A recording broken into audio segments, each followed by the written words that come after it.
Olá, aqui Observatório 7, nem tudo que começa de novo tá repetindo. Então, vamos começando novamente o nosso podcast. Você já sabe, esse é um canal sobre 7 assuntos: história, arqueologia, antropologia, filosofia, ciência, teologia e arte. Mas nós estamos fazendo um formato de podcast especial para o livro de Gênesis, onde estamos estudando capítulo por capítulo, numa perspectiva e abordagem teológica, num método que a gente chama de leitura atentiva do texto bíblico, em que a nossa forma de interpretar as escrituras é através das próprias escrituras, comparando um verso com outro verso. Então fica ligado, porque a gente vai conversar hoje sobre o capítulo 2 de Gênesis. A gente gastou um tempão aí com a introdução, com o capítulo 1. Nós entendemos que o capítulo 1 tem uma abordagem teológica da perspectiva do seu escritor, que é Moisés, onde ele descreve com o seu linguajar, com as palavras dos seus dias, sem nenhuma preocupação científica, porque a ciência não existia ainda, e ele, numa linguagem comum, descreve que Deus é o Criador de todas as coisas. Agora, então, a gente vai continuar a partir do capítulo 2, verso 4, e definimos já a nossa perícope, que você já aprendeu nos estudos anteriores, que se refere ao texto onde ele realmente começa e onde ele realmente termina, porque os capítulos e os versículos são algo que foi feito aí durante o período da Idade Média, mas nem sempre corresponde ao real início e o real final de cada sessão. Eu disse para vocês em estudos anteriores que o escrito de Moisés no livro de Gênesis é caracterizado por uma palavra, uma expressão hebraica chamada Toledot, que significa gerações, história de origem. E essa expressão Toledot, ela vai marcar as sessões do livro de Gênesis. E ela está aqui presente no início, aqui no verso 4, e marca o início de uma nova sessão. Esta é a gênese dos céus e da terra, quando foram criados, quando o Senhor Deus os criou. Então, esta é a gênese, é o Toledot que está aqui presente. Sempre que vai ter essa expressão assim, esta é a gênese, este é o início, esta é a história, estas são as gerações, é sempre essa mesma palavra. E ela denota que Moisés, nesse momento, encerrou uma sessão e está começando um novo capítulo, ou uma nova sessão do seu livro. E por que você vai ter esta nova sessão que muitos questionam? Olha, por que tem novamente o relato da criação no capítulo 2 de Gênesis? Por que repete a criação do homem, mas tudo meio diferente? Parece que o homem é criado primeiro, depois os animais. Por que é diferente do capítulo 1? Então, preste bem atenção no que eu vou explicar para você nesse momento. Quando Moisés escreve o livro de Gênesis, você tem que entender que ele escreve relativo à experiência que ele está vivendo com Deus. Ele não precisa ter escrito o livro de Gênesis todo de uma vez, e tem a ver também com aquilo que era a cultura e o estilo de contar histórias nos dias de Moisés. Então perceba que quando você lê a história de Moisés lá no livro de Êxodo, e Moisés se encontra com Deus e Deus lhe revela o nome sagrado de Deus, como a gente fala aí, o tetragrama das letras hebraicas, o nome misterioso de Deus, que a gente pronuncia tentando saber qual é a melhor pronúncia.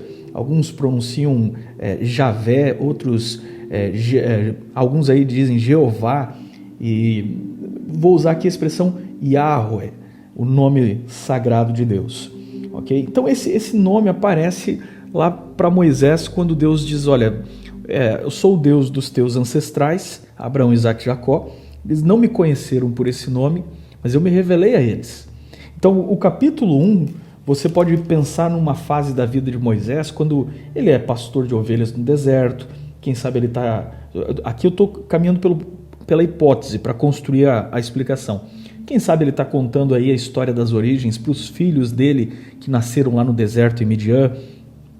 Então ele descreve no capítulo 1 Deus como Elohim, que é um termo comum para Deus, um termo que já vimos aí, a pluralidade de Deus, mas a construção da frase é toda no singular. Então, apesar de ser Deus no plural, a construção das frases no capítulo 1 descrevem um ser no singular.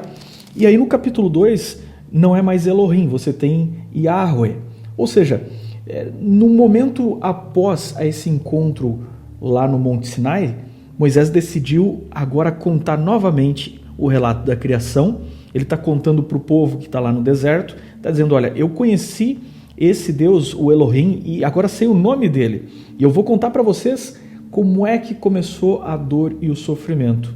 Então, o próximo capítulo que Moisés conta, ele volta a história contando da perspectiva da criação do homem, e ele descreve então qual era a condição do homem e como é que o homem entrou na condição de pecado e por conseguinte do sofrimento e da morte. Perceba? Então existe um motivo. E quando a gente pensa na mentalidade do Egito Antigo, que é onde Moisés, por exemplo, foi educado, você olha para o Egito Antigo, existiam vários relatos de origem simultâneos e muito diferentes uns dos outros. Mas eles são diferentes para nós, com o nosso estilo de cultura, de mentalidade cartesiana. Do ponto de vista dos egípcios, estava tudo certo.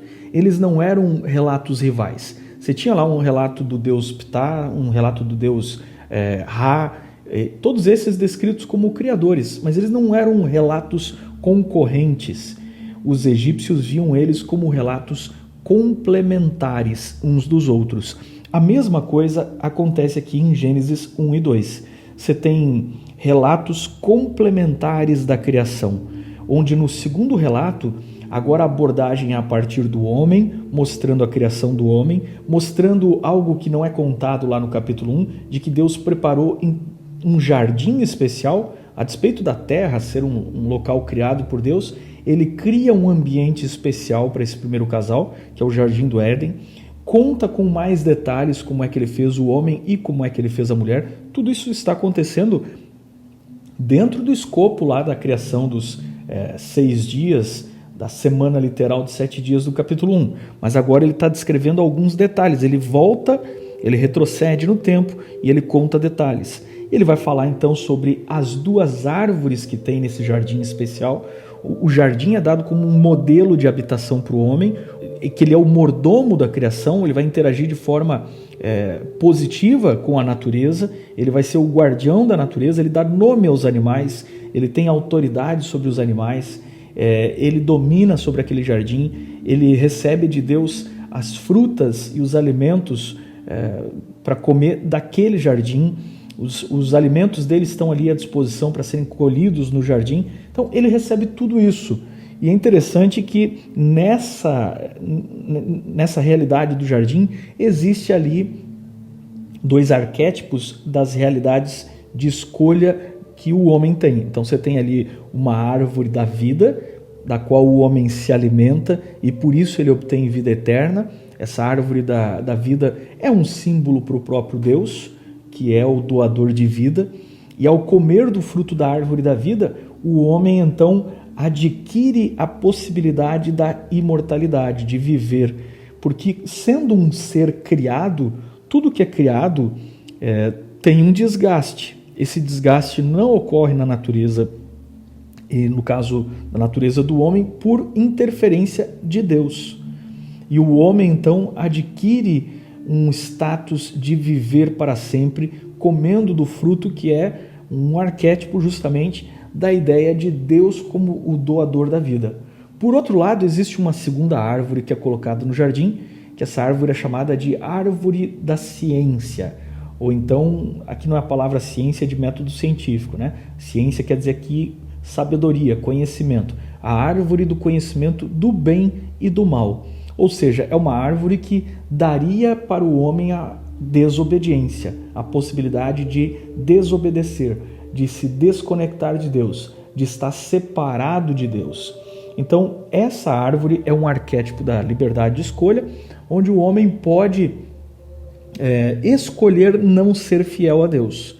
Ele pode escolher fazer o seu próprio caminho distante de Deus, se quiser. E por que Deus coloca a árvore da ciência do bem e do mal?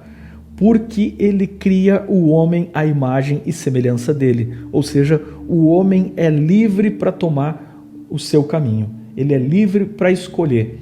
Ninguém consegue amar alguém que é um robô. O amor envolve o princípio da liberdade de escolha. O amor envolve a possibilidade de que o outro escolha não ser amado.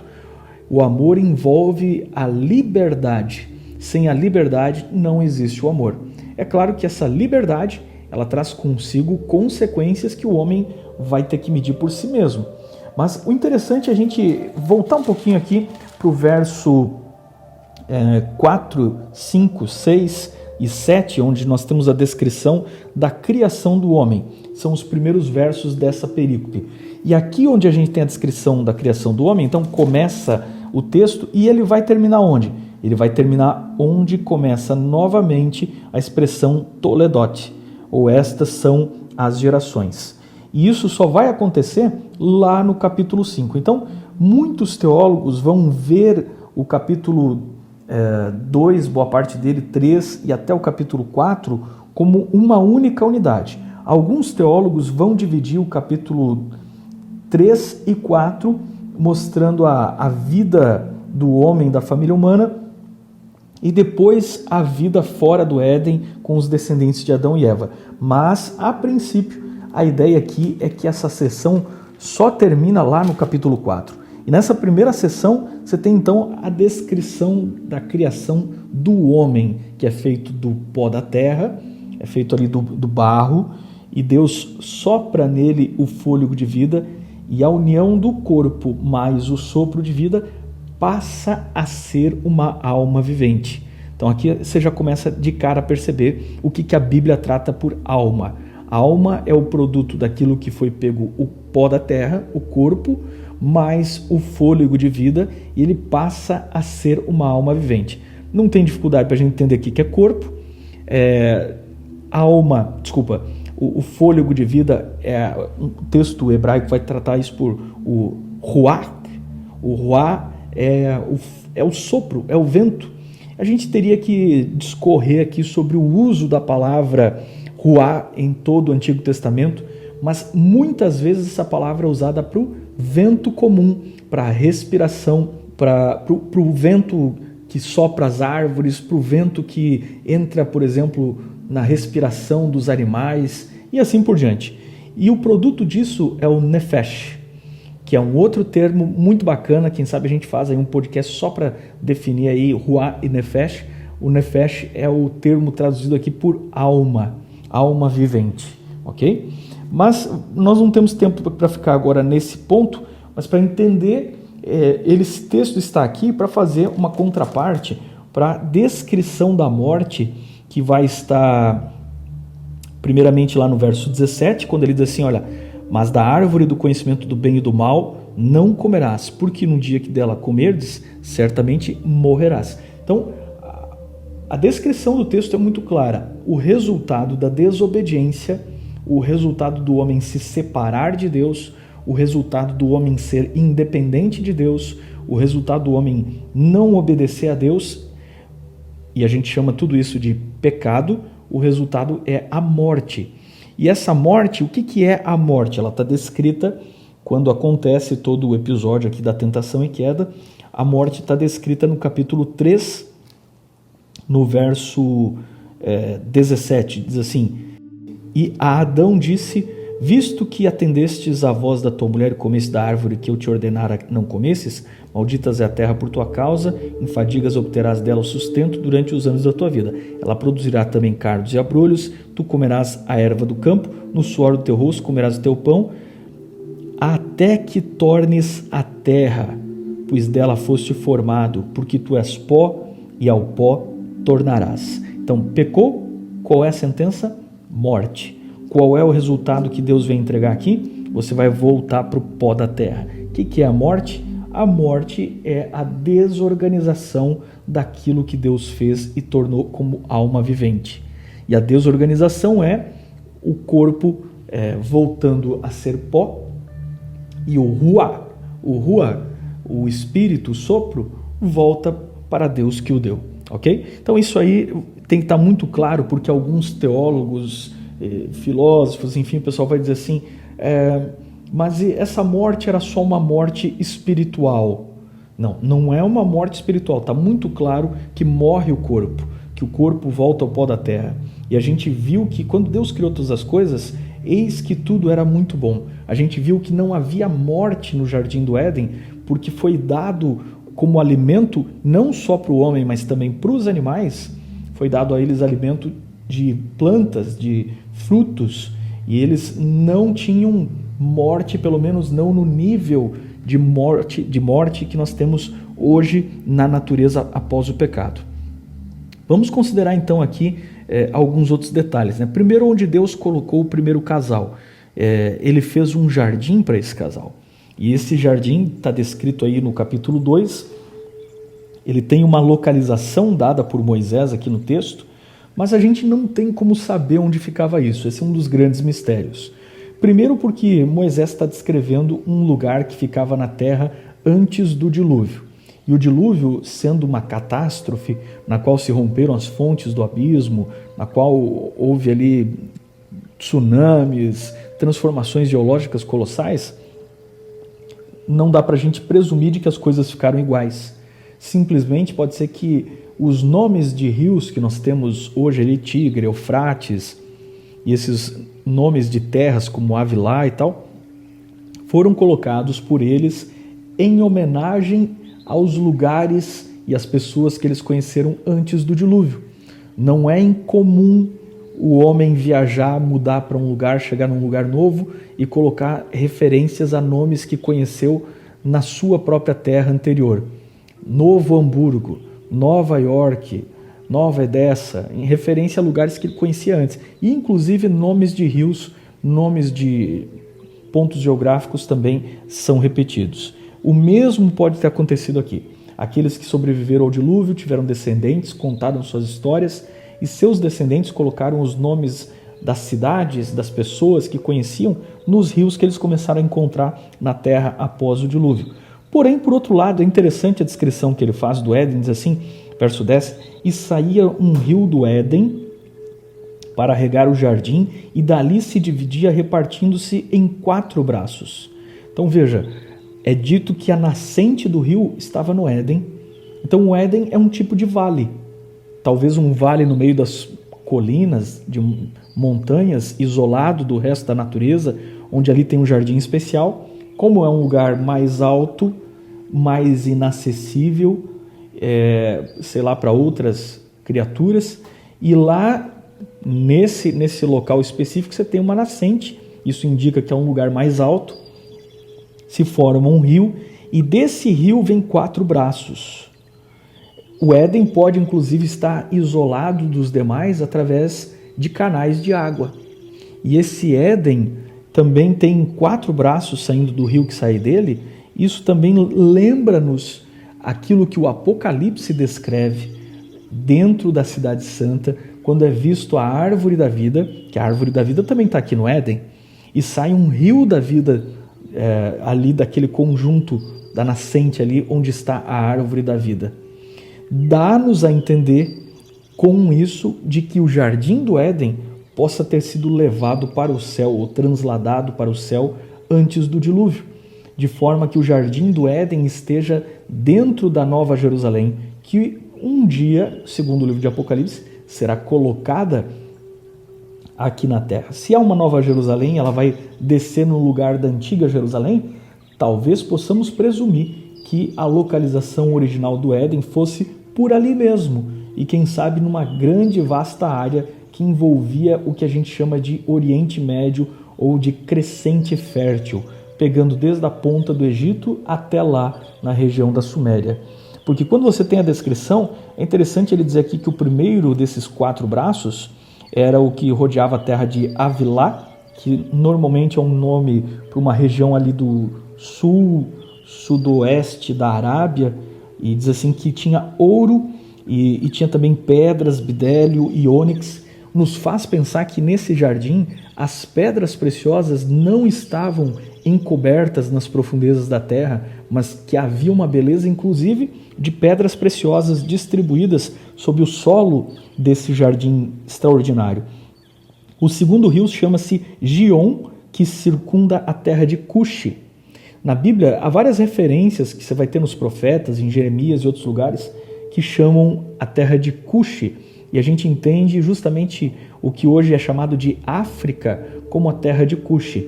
Cuxi também está relacionado como ancestral dos povos de toda aquela região, inclusive de povos do sul da Arábia e também dos egípcios. Mas como é que seria um rio que poderia estar ao redor de toda a terra de Cuxi, de toda a África? Ou ele está se referindo aqui, ao Mar Vermelho, o que é muito difícil, porque Moisés conhecia, eles passaram o Mar Vermelho e eles chamam isso de mar. Ou nós realmente estamos falando de um rio que desapareceu, de uma terra que é antes do dilúvio, mas que era naquela região ali e tinha uma geografia diferente. Ou esse daqui é um outro nome para o rio Nilo, o que eu também acho muito difícil, porque Moisés conhecia o rio Nilo e vai tratá-lo como tal depois lá no livro de Êxodo. Se assim o fosse, ele teria identificado aqui como o rio Nilo. Então, tudo nos leva a crer que eles estão falando justamente de uma terra que não existe mais, poderia até ser naquela região do Crescente Fértil, mas que ela não existe mais como se conhece hoje. É uma terra antes do dilúvio. Até porque, no verso 14, por exemplo, ele vai descrever o rio Tigre e vai dar como referência aquele rio que corre ao oriente da Síria e vai chamar o quarto rio de o Eufrates. Mas ele disse que havia um rio que saía do Éden e se dividia em 4 braços. E realmente o Tigre e o Eufrates, embora partam da mesma região, não nascem juntos, não se dividem um do outro. Eles não saem de um rio original. E muito menos tem outros 2 rios que se dividem, um indo para a África e outro indo ali para a Arábia. Isso não acontece. A gente tem que compreender que realmente é uma descrição de algo que não existia mais, mas que estava localizado naquela região toda a qual a gente está mencionando, ok? Então, você tem aí, a partir do verso 18, a formação da mulher. E aí você tem uma questão muito importante aqui, porque a mulher é tirada da costela do homem, e esse é um recado teológico que o autor está dando para homens e mulheres, especialmente para os homens, dizendo assim, olha, a mulher é feita da costela, em hebraico atzela, foi tirado do lado de vocês. É a mesma palavra em hebraico para lado, para lateral, ou seja, a posição da mulher não é para ela estar adiante do homem, nem é para ela ficar para trás do homem, ela não está acima nem abaixo. A posição da mulher em relação ao homem é lado a lado, ela tem igualdade. Essa igualdade não é talvez a igualdade de funções dentro da família.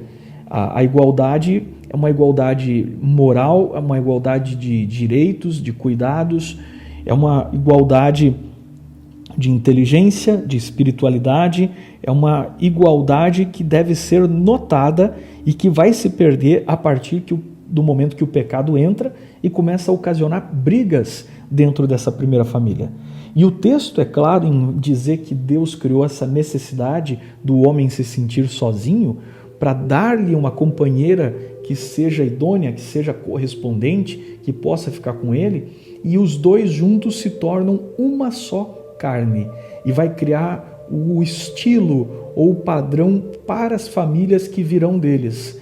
Todos deixarão pai e mãe e eles se tornam uma família. O que é uma família? Uma família é aquilo que se torna uma só carne, mas não no sentido físico, é uma só carne no sentido metafórico.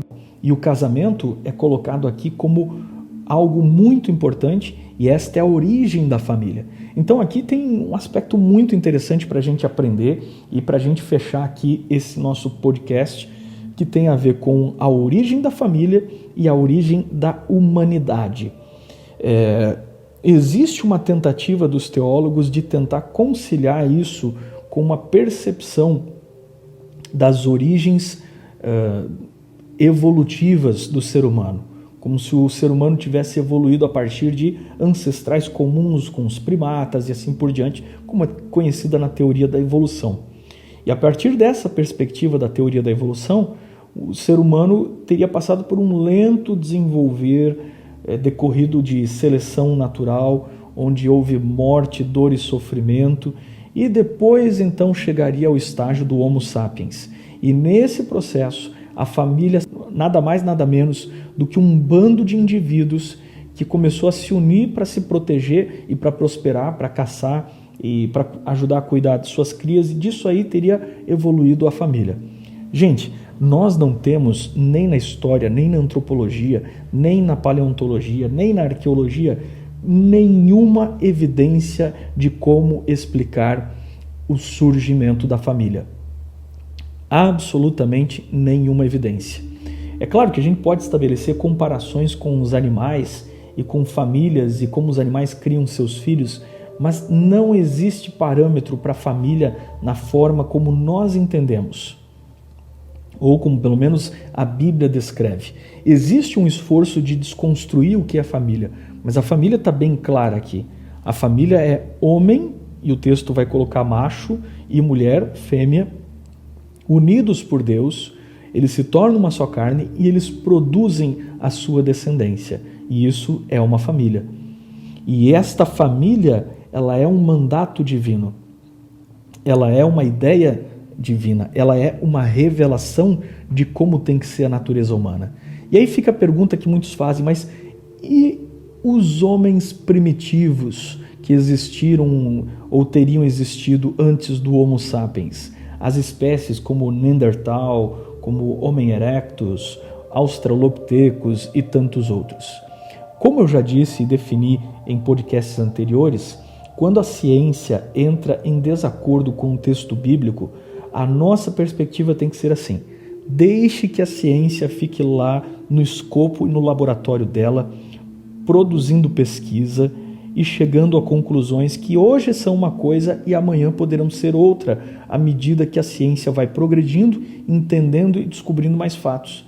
Enquanto nós ficamos com o texto e produzimos teologia a partir do texto bíblico, porque a ciência tem limitações e a ciência jamais poderá explicar a ressurreição, a ciência jamais poderá explicar a criação, a ciência jamais poderá explicar a existência de Deus.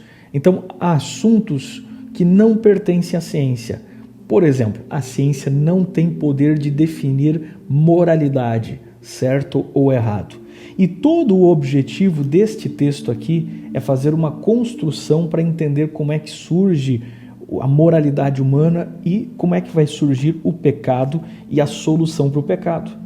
Então, nada temos a ver aqui com um lento e progressivo desenvolver do ser humano, porque o texto vai deixar claro que o ser humano foi criado bom, o ser humano foi criado à imagem e semelhança de Deus. Alguns poderão dizer assim, mas escuta, mas será que Deus não pegou uma espécie humanoide e a partir dessa aí colocou nele o que alguns vão chamar de espírito, e ele começou a ter um entendimento espiritual, e a partir daquele ali foi o primeiro Adão e a primeira Eva?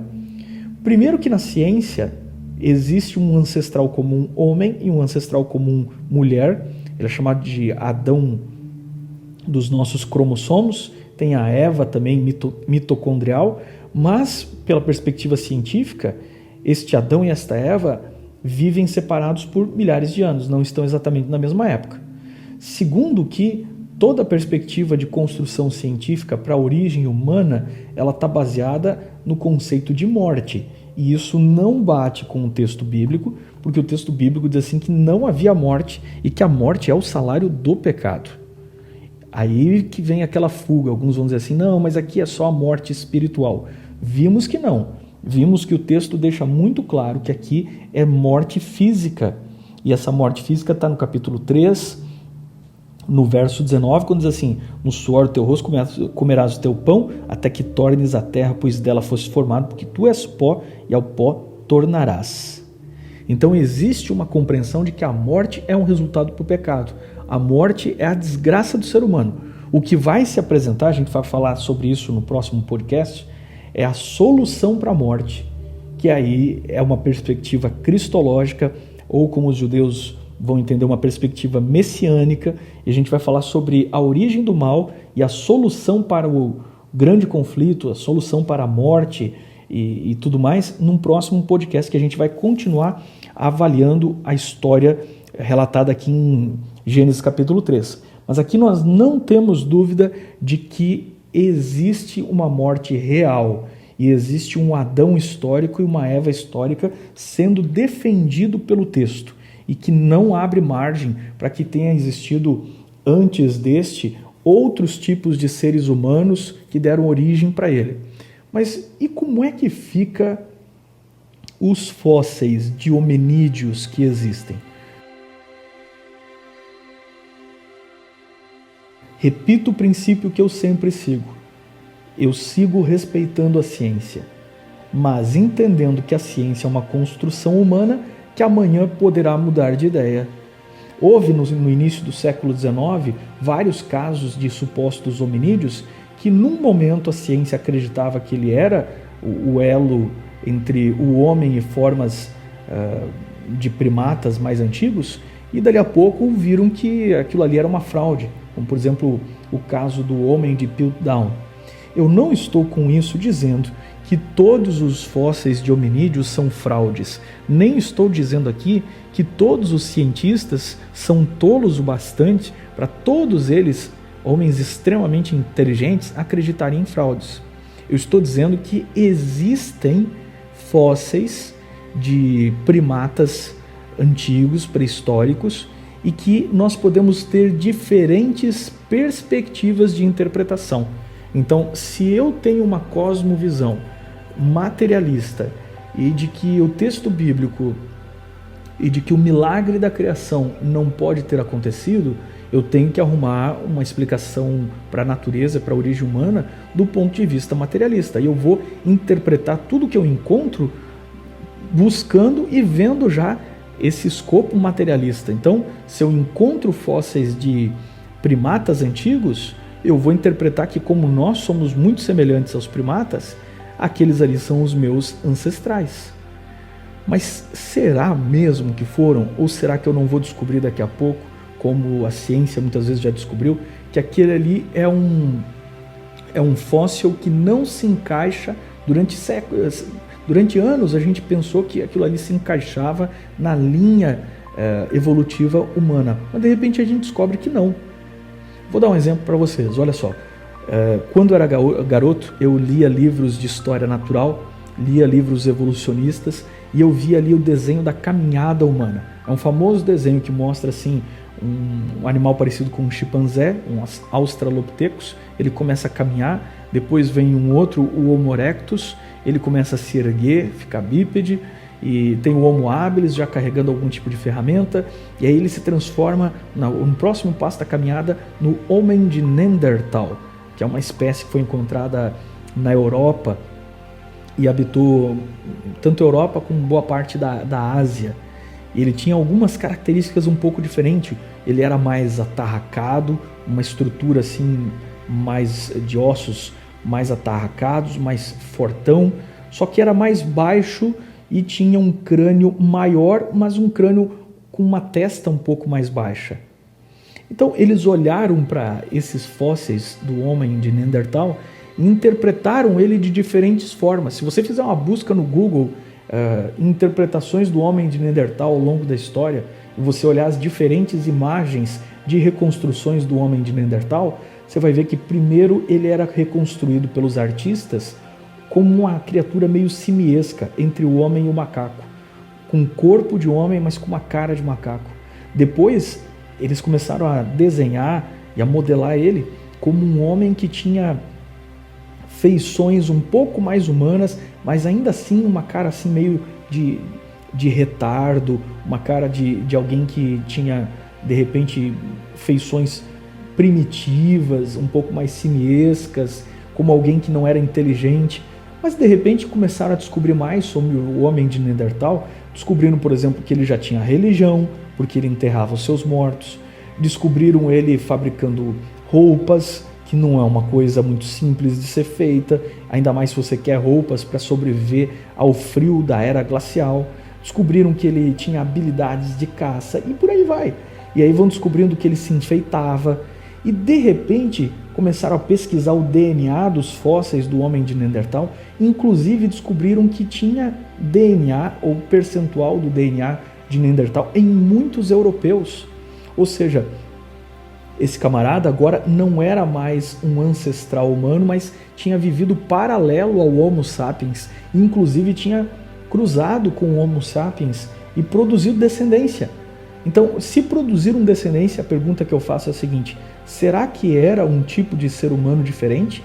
Ou é mais um da nossa própria espécie, mas porém que devido a questões climáticas, geológicas, históricas, ficou em estado de isolamento, adquiriu feições e características diferentes e de repente teve ali um contato com o Homo sapiens até que por fim eles foram desaparecendo, ou foram substituídos ou foram diluídos, não sabemos exatamente como, mas a chegada do Homo sapiens perto deles acaba levando eles ao desaparecimento.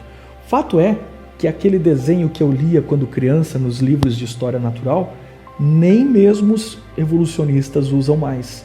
Hoje, qualquer cientista, qualquer professor de ciência, se for falar da evolução humana, vai retratar o Neandertal como uma espécie paralela na árvore da vida evolutiva do ser humano. Ele não é mais reconhecido como um nosso ancestral. Ele não nos deu origem, o Neandertal não deu origem ao Homo sapiens. Hoje, vai se dizer que Neandertal e Sapiens descendem de ancestral comum. Agora, pense um pouquinho como a ciência vai descobrindo novos fatos, vai reinterpretando, vai mudando. E aquele fóssil que era representado artisticamente em livros de ciência, em museus, como um macaco, agora de repente, cientistas que não creem na Bíblia, nem em Deus, vêm e dizem o seguinte: olha, um homem de Neandertal, bem vestido, bem barbeado, com o cabelo cortado, passaria por você na rua e você não veria diferença entre ele e você. Pensa um pouquinho, será que os dados que nós temos não dependem muito da interpretação que nós fazemos deles? Então, eu de maneira alguma nego a existência de vários tipos de fósseis de primatas antigos e de hominídeos. Só que eu me reservo ao direito de deixar que a ciência continue pesquisando e obtendo conclusões. Infelizmente, a ciência está limitada a não acreditar em nada da palavra de Deus, porque a ciência ela está dentro de sua proposta, que é o naturalismo, e ela só pode definir-se dentro da pesquisa com coisas da própria natureza, biologia, física, química, e ela tem que ficar dentro disso, e é muito bom que fique. Então a ciência, ela continua no laboratório fazendo ciência, eu continuo acreditando nela e eu continuo esperando que ela vá se aperfeiçoando. E eu entendo que quando ela se choca com o texto bíblico, ou nós estamos interpretando os dados da ciência de uma forma talvez um pouco equivocada, ou nós estamos interpretando o texto bíblico de uma maneira equivocada, e eu estou aberto para ser corrigido, ou estamos entendendo a Bíblia e a ciência, ambas, de forma equivocada. Mas em algum momento a ciência e a Bíblia elas se encontram e se ajustam. Basta que tenhamos paciência e respeito. Então eu termino esse podcast aqui dizendo o seguinte: olha, tenha muito respeito pela ciência, tenha muito respeito pelo trabalho feito por esses profissionais, os cientistas, deixe-os que pesquisem, e eles não são pessoas diabólicas que estão querendo destruir a Bíblia, eles não são pessoas que estão contra a palavra de Deus, eles não são pessoas que estão mal intencionadas, tentando fazer uma conspiração. Não, isso aí é tudo bobagem, isso é coisa de gente que tem um problema com a realidade.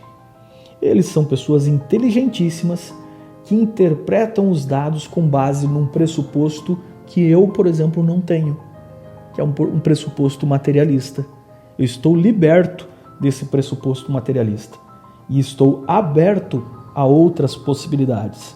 O entendimento que eu tenho do texto bíblico é que Deus criou o homem de forma especial, houve Adão e Eva históricos, eles foram colocados dentro de um jardim, onde eles tiveram a sua natureza espiritual e a sua fidelidade testadas sob a perspectiva de que eles são seres livres ou eram seres livres e puderam escolher o caminho do conhecimento do bem e do mal. E esta escolha deles é o que a gente vai entender e vai estudar no próximo podcast. Fique com Deus, um grande abraço e vamos em frente.